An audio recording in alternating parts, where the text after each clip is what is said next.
Lestari dari SMA Negeri 1 Kota Probolinggo, LPTK Universitas PGRI Kanjuruhan Malang sedang melakukan uji kinerja untuk memenuhi kewajiban mahasiswa PPG dalam jabatan Angkatan 3 tahun 2023 pada tanggal 4 Maret 2024. Terima kasih.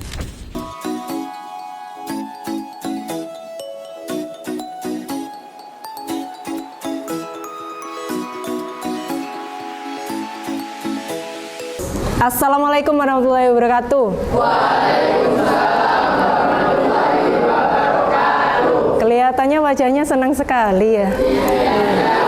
Kenapa? Rileks saja. Oke, kita berdoa dulu ya menurut keyakinan masing-masing. Silakan ketua kelas dipimpin. Siap. Sebelum memulai pembelajaran fisika pada hari ini, marilah kita berdoa terlebih dahulu agar pembelajaran fisika pada hari ini diberikan kemanfaatan.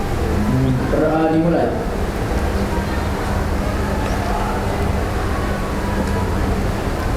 Doa selesai. Beri salam. Assalamualaikum warahmatullahi wabarakatuh. Waalaikumsalam warahmatullahi wabarakatuh. Saya absen dulu ya. Afia. Kenapa? Afan, Alan, Aldi, Andina, Ayu, Bagas, Bagus, Dava, Dania, Elsa, Erinda, Fahri, Fernanda. Enggak masuk kayaknya. Kenapa? Izin sakit apa izin?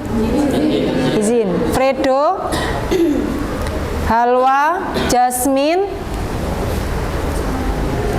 Kaila, Libel, Maulidia, Ezar, Raffi, Andika, Muhaimin, Zakwan, Nadira, Najwa, Nur Talita, Oka, Rahel, Rana, Septina. Nggak masuk juga. Kenapa? Sabita, Fiona, Zaki. Untuk materi berikutnya adalah vektor. Sebelumnya kan Bu Eli sudah pernah menyinggung masalah vektor ya. Oke, kita mengulangi dan melanjutkan vektor. Yang pertama, kalian pernah olahraga pasti kan ya? Dari SD sampai SMP, SMA, sekarang ini olahraga. Kalian pernah tahu yang namanya lempar lembing? Tahu, hanya sebatas tahu. Oke, pernah melakukan enggak? Belum pernah. Kalau cakram, lempar cakram? Pernah melakukan? Oh, enggak pernah? Oke lah. Yang pasti kalian sudah pernah tahu ya, minimal tahu yang namanya lempar lembing. Ya. Kemudian, nah menurut kalian, baik itu lempar lembing, kemudian cakram, itu kan perlu tahap-tahap dasar. Entah itu gerakannya tangan, kemudian langkahnya, ya, entah itu sudutnya berapa, jaraknya harus berapa, misalnya seperti itu. Nah, menurut kalian, apa yang perlu diperhatikan selain tahap gerak dasar lempar lembing untuk sampai pada titik jatuhnya? Siapa? Nadira tadi mau jawab. Siapa? Nadira apa?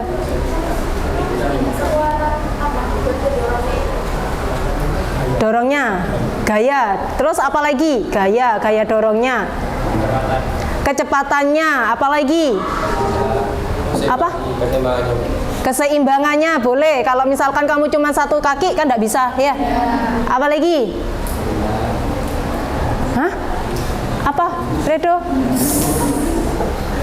Apa lagi? Kalau misalkan nih Misalkan saya melempar pulpen ini ya, dengan cara melempar dengan tuk, ya, atau dengan seperti ini. Lebih jauh yang mana? Nah, berarti yang diperlukan adalah selain itu sudutnya. Iya kan? Iya apa enggak sih? Ya, kalau misalkan kamu 180 derajat cuman gini tok kan paling segini. Ya, kalau misalkan sudutnya 90 derajat paling jatuhnya di sini. Ya kan? Berarti kan arahnya yang pasti sama jaraknya. Ya kan? Oke, kita lanjutkan. Diingat baik-baik ya. Bu Elis punya video. Menurut kalian bagaimana video ini? Dengaran enggak? Dengaran? Oke.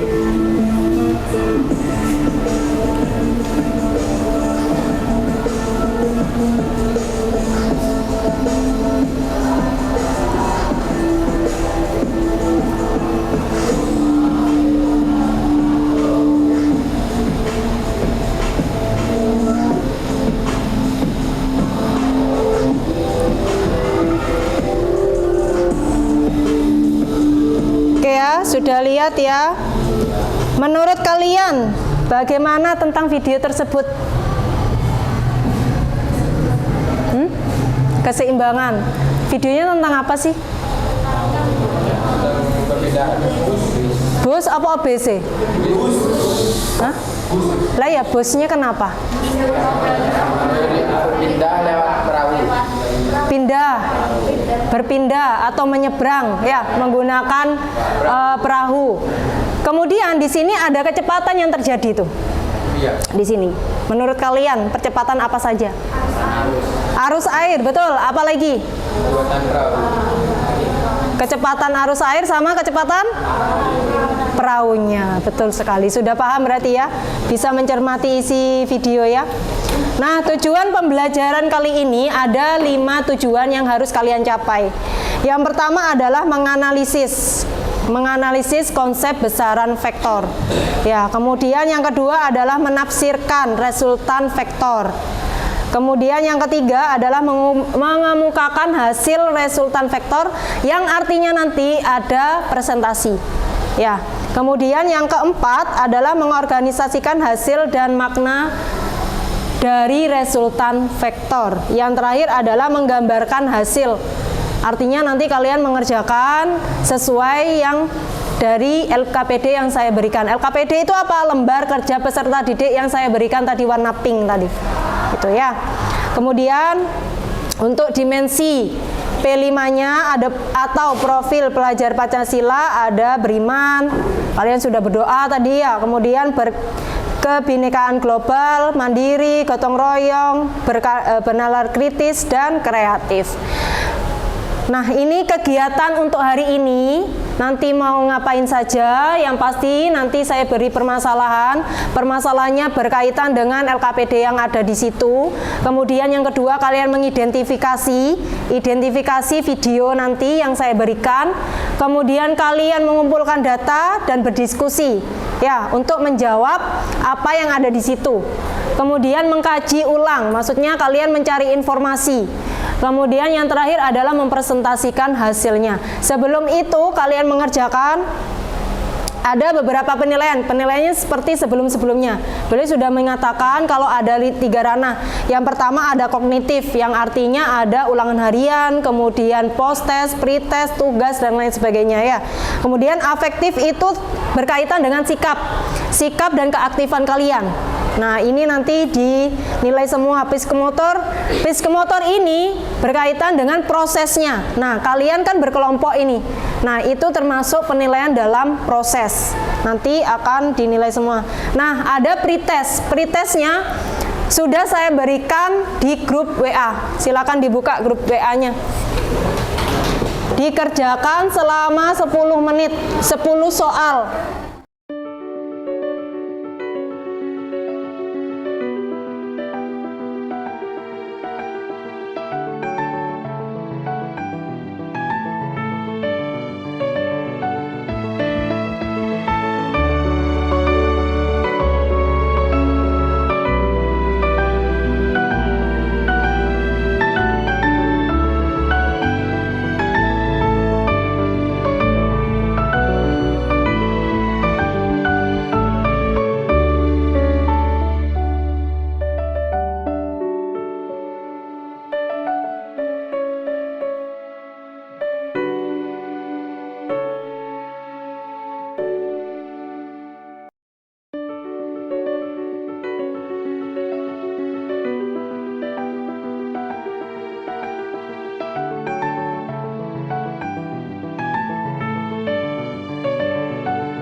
terjadi pada penerjun payung tersebut?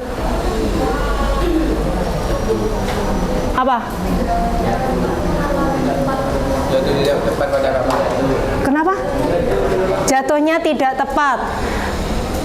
Kenapa bisa penerjun payung itu jatuh tidak tepat di bawah pesawat terbang? Angkat tangan. Karena arus angin. Ada lagi? Arah anginnya, ya.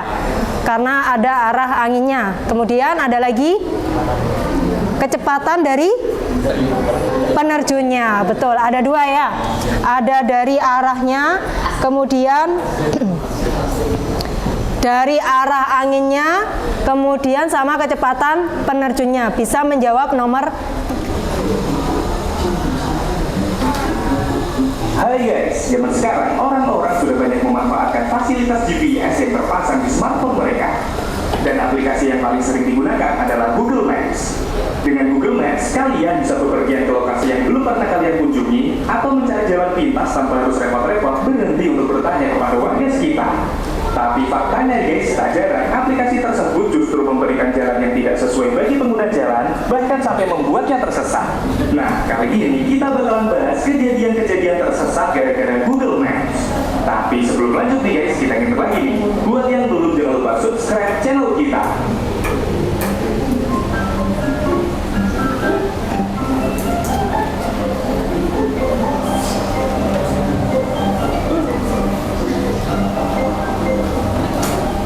Pada tahun 2019, sempat viral dengan beredarnya beberapa foto seorang pemuda yang menjadi korban dari Google Maps nih guys. Bukannya mendapat jalan yang semestinya, pria ini justru diarahkan oleh Google Maps ke jalan sempit dan melewati jalan aliran air di tengah sawah.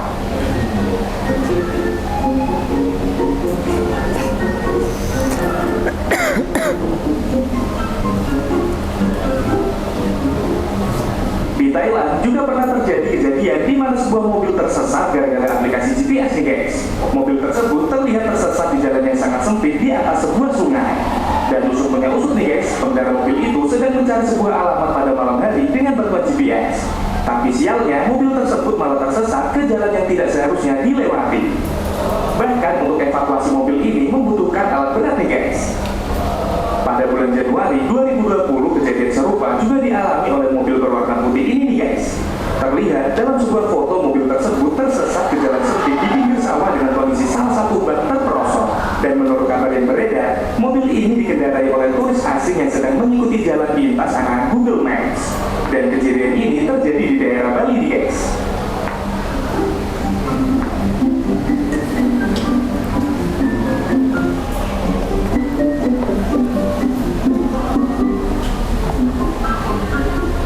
Di Indonesia pernah viral dengan beredarnya video yang memperlihatkan para pengendara motor yang tersesat karena diarahkan oleh aplikasi Google Maps ke sebuah jembatan yang terbilang cukup ekstrim nih guys.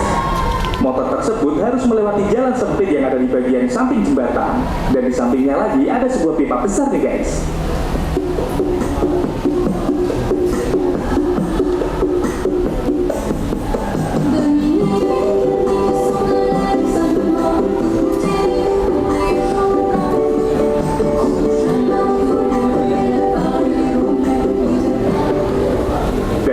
Usut nih guys, para pengendara motor tersebut sebenarnya ingin sebuah tempat wisata alam di daerah Bogor. Tapi sialnya mereka justru harus melewati jalan ekstrim tersebut gara-gara Google Maps.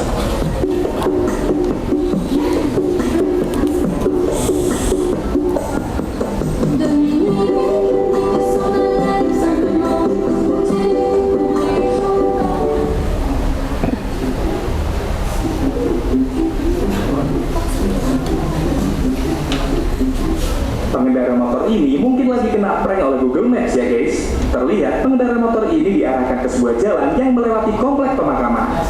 Untung lewatnya pas waktu siang ya guys.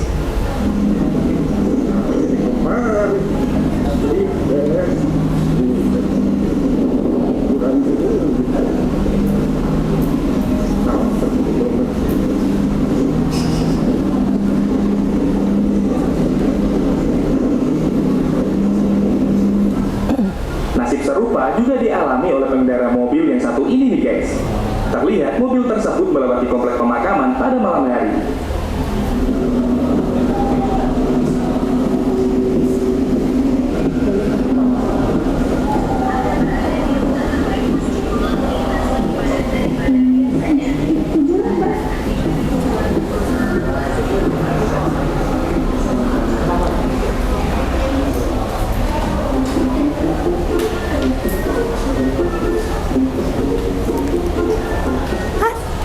Nasib sial menimpa pengendara ojol yang satu ini nih guys. Karena mengambil jalur alternatif pada aplikasi peta dari handphonenya, dia justru tersesat di jalan berlumpur pada malam hari. Dan untungnya dia pengendara ojol tersebut berhasil ditemukan oleh tim Basarnas. Akhirnya tim Basarnas mengevakuasi pengendara ojol tersebut dengan selamat. Dan kejadian ini terjadi di Kota Pekanbaru nih guys.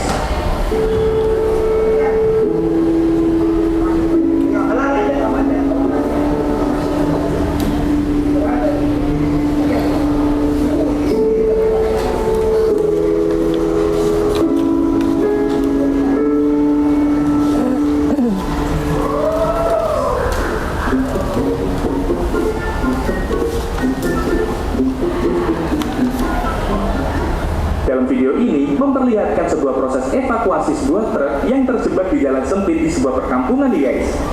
Menurut info yang beredar, truk tersebut menggunakan Google Maps untuk mencari jalan pintas guna memangkas waktu untuk sampai ke tujuan.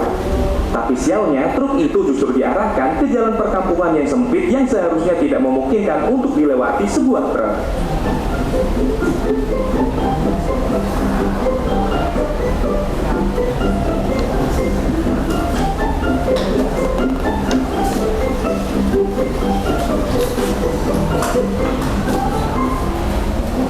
Nah, kalau yang satu ini nggak nyasar ke tempat pelosok atau jalan yang ekstrim nih guys. Pengendara motor ini justru diarahkan melewati jalan tol.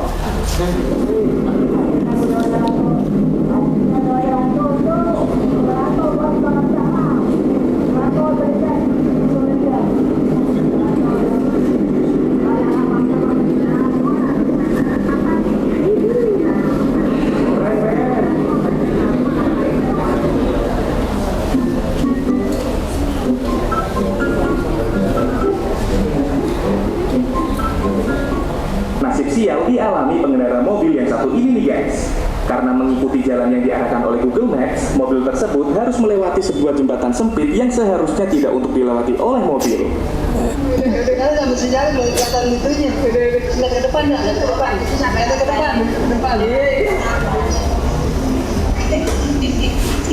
Maaf ya mas gitu, kita orang desa. Maaf ya mas.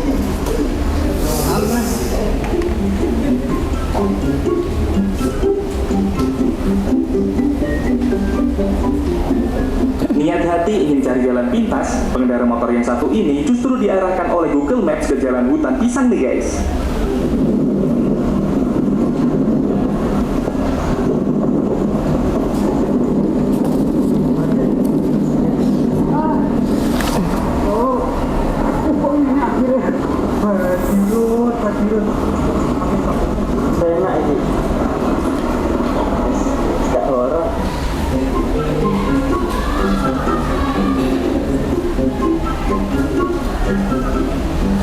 Gara-gara menggunakan Google Maps, pengendara mobil ini justru diarahkan ke jalan yang sangat ekstrim saat liburan di Bali nih guys. Bahkan mobil tersebut melewati jalan sempit di pinggir sungai yang bagian samping jalannya longsor. Dan karena dirasa tidak memungkinkan untuk dilewati, akhirnya mobil tersebut memilih untuk putar balik. Korban Google Maps guys, parah banget. Korban Google Maps, saudara-saudara. Lintas arah Google Maps. Dan kejadian ini terjadi di daerah Bali nih guys.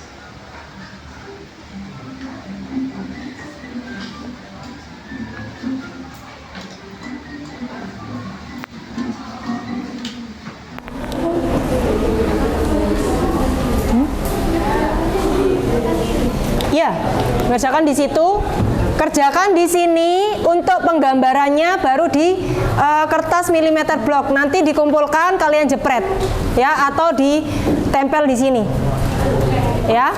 Oke, silakan. Ada yang mengerjakan ini. Kosinus Iya, kosinus yang itu loh, resultan akar A kuadrat B kuadrat. Kan ini sudah ketemu ini. A vektor A-nya sudah ketemu vektor B. Iya. Kan nyari resultan, iya kan? Ini kan resultannya kan, A plus B ini kan resultan. Iya kan? Yang kosinus itu Iya. Iki loh, kosinus itu. Iya. Cosnya berapa? Tetanya kan ini sudah ada di sini. Iya, ini saya buka. Ya, oke, kamu kerjakan yang ini dulu, terus ada yang ini. Gambar metode poligon sama jajar genjang kamu bisa gambar di sini. Ya. Oh iya. Oke.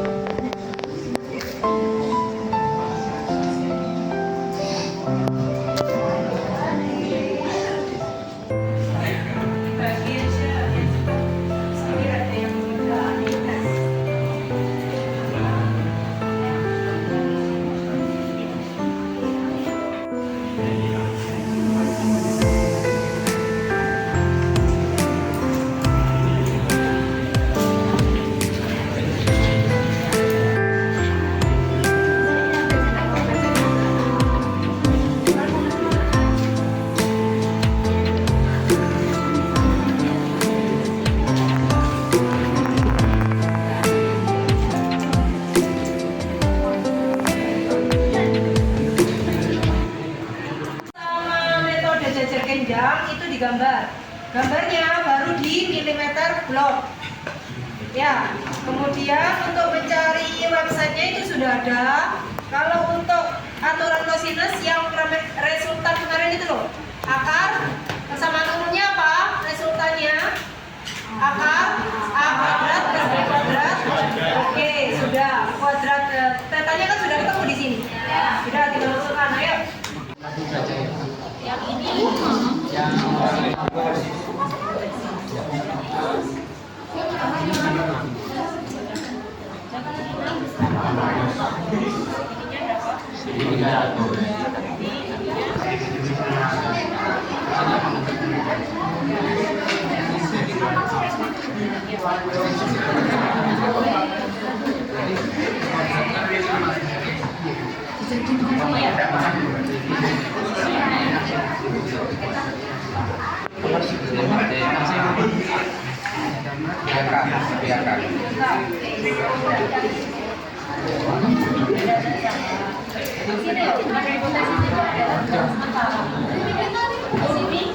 apakah ada metode khusus untuk bisa?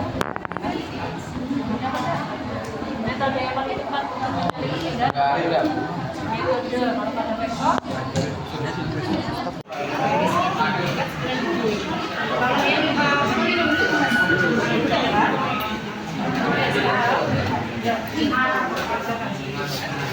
ada yang menggambar, ada yang menggambar. Kerja semua. Menentukan besaran perpindahan dengan metode yang paling tepat yaitu metode kosinus. Sudah, karena sudah. Gak usah alasan katanya, gak usah. Karena hipotesis kan bukan simpulan, jadi mereka hipotesisnya adalah menggunakan metode Kosinus. nanti dibuktikan pada kelompok adilin. Ya, terima kasih. Sekian dari kelompok kami. Terima kasih. Wassalamualaikum warahmatullahi wabarakatuh. Assalamualaikum warahmatullahi wabarakatuh. Jadi di sini kami akan menyampaikan data pengamatan kami melalui metode poligon, jajar genjang, website opisic.com dan aturan kosinus. Dari data pengamatan penjumlahan vektor yang menggunakan metode pertama yaitu metode poligon, itu vektor A ditambah vektor B yaitu 13 meter ditambah 6 meter sama dengan 16 meter. 19 meter, maaf. Terus yang kedua dengan metode jajar genjang, caranya hampir sama seperti metode poligon yang sama-sama menghasilkan 19 meter. Kemudian ketika saya menggunakan website opsik.com didapatkan hasil sejumlah 15,66 meter. Kemudian menggunakan aturan kosinus, yaitu rumusnya akar A kuadrat ditambah B kuadrat ditambah 2AB dikali cos theta sama dengan hasilnya yaitu 18,85 meter. Kan ada 4 metode, yaitu metode poligon, metode genjang, metode itu yang ada sama metode kosinus. Itu kan hasilnya kan berbeda-beda, tapi kalau yang tepat Jadi menurut kami yang paling tepat itu aturan kosinus, karena kan jadi sudah ada sudutnya juga, sudah ada arahnya. Jadi Tinggal memasukkan ke dalam rumus resultannya. Baik, sudah.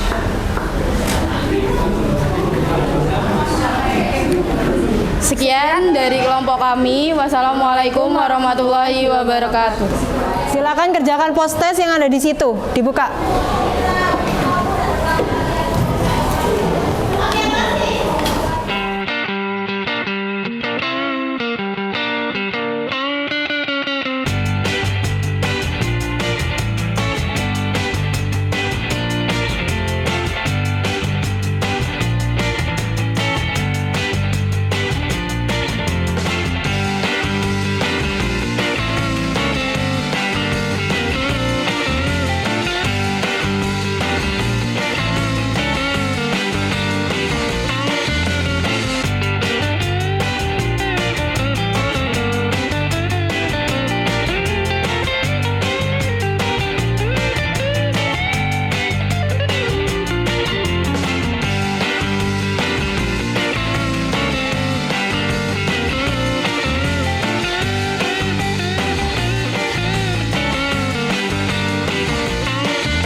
Refleksinya adalah kalian sudah, saya lihat tadi kalian sudah bisa menganalisis, ya meskipun masih bingung, ya kan. Kemudian kalian sudah menafsirkan resultan vektor. Menafsirkan itu artinya kalian sudah bisa menggambarkan. Kemudian untuk mengemukakan hasilnya kalian sudah bisa berani bertanya, kemudian berani menjawab, menanggapi seperti itu. Kemudian menggambarkan, kalian sudah bisa menggambarkan. Nah, untuk perasaan, saya paham perasaan kalian ya. Antara 4 itu ya, bisa dipilih ya.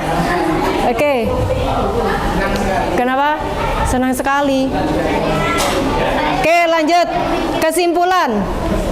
Besaran itu dibagi 2. Ada apa aja? Skalar sama vektor.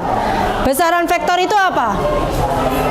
Besaran yang memiliki besar dan gaya yang sama. Hah? Besaran yang memiliki besar dan gaya yang sama. Ada yang lain?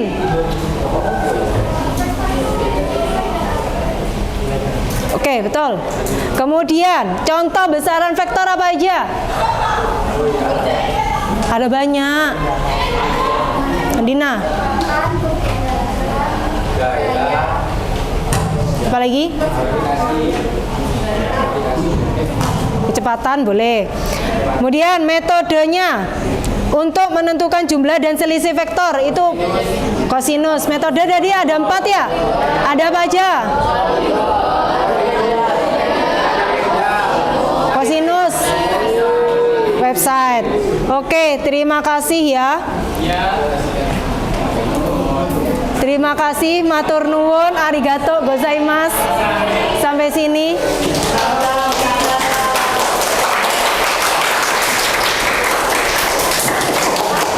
Oke, terima kasih ya. Saya akhiri sampai sini pertemuannya untuk fisika. Pertemuan berikutnya adalah membahas tentang aturan kosinus sama tugas-tugas yang belum. Nanti saya jelaskan tentang pembahasan yang tadi. ya, pembahasan soal-soal. Terima kasih anak-anak, kita tutup untuk pelajaran hari ini. Silakan Afan dipimpin berdoa. Siap. Sebelum mengakhiri pembelajaran, maka kita berdoa agar pembelajaran tadi diberi kemanfaatan. Doa dimulai.